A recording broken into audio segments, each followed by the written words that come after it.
Hi, welcome to another episode of Hot Takes. Now, I reported yesterday on Rachel Reeves and her immense irritation at having to look at Winston Churchill's urinal every time she sits down for a pee. And anything that causes them irritation or bother is something that brings us all, I think, a little bit of pleasure. But she couldn't do anything about it.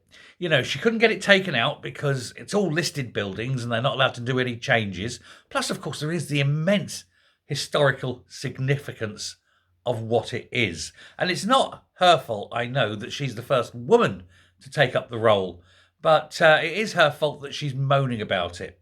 And after all, aren't Labour always pushing this, there's no such thing as gender and boys and girls can all use the same toilets, etc.?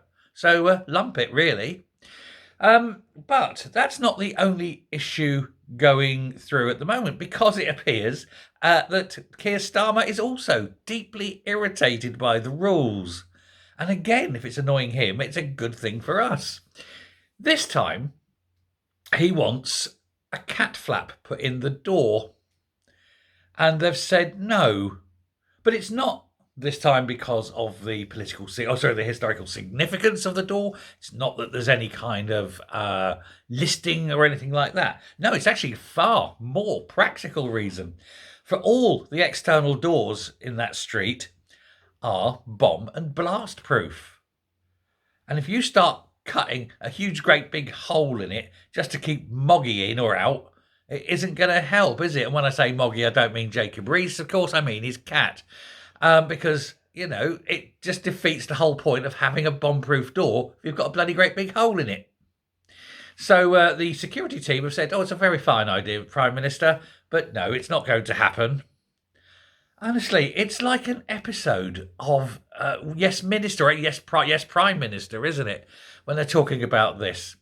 And locking doors and making people go in and out. Now, he was worried about this because, of course, the cat itself is just his pet. It's not the chief mouser to the Treasury. So he also apparently asked about having someone to let the cat in and out as and when necessary. And he was told that's an absolutely brilliant idea and that they'd be willing to find someone if he was willing to pay for it out of his own money. Well, of course, he's wondering, why can't someone do it if they're there anyway? He said, no, because this isn't an official cat. It isn't Jeffrey, is it, the cat? Whoever it is, the chief mouser. It's a pet. It's your own pet. So it's your pet. It's your responsibility. So that he's moaning about that now. And again, this is all in line with this comedic government. Well, I say comedic. Nobody's really laughing, are they? And then on top of that, it's been revealed that Sue Gray, the narcissistic, egotistical, mad woman who thinks she actually runs the country, has been twice now moving McSweeney's desk. McSweeney, of course, is the hardball, the Malcolm Tucker of this regime.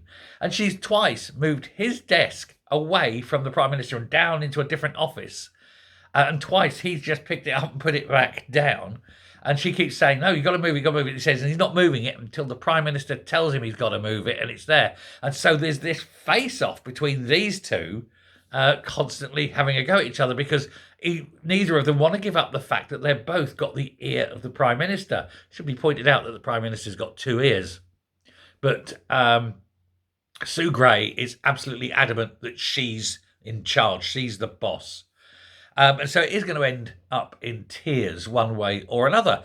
But of course, Starmer hasn't got the balls to make the decision. So these two keep slugging it out behind the scenes. And again, that is exactly from an episode of Yes, Prime Minister, when Dorothy tries to move, it's the other way around. Is it Sir Humphrey tries to move Dorothy's desk and so forth? Something like that. But they are enacting episodes of bloody Yes, Prime Minister, rather than getting on and doing the day-to-day job of running the country. However, I will say it's probably better that they're doing this and, not running the country, because it seems every time they try to run the country, they make things far, far worse. And so it's better that we all live in this Kafkaesque comedy of errors run by an incapable party led by a neo-Marxist, rather than actually letting them make yet more policy that would absolutely destroy all of us. So, hey, what do you do?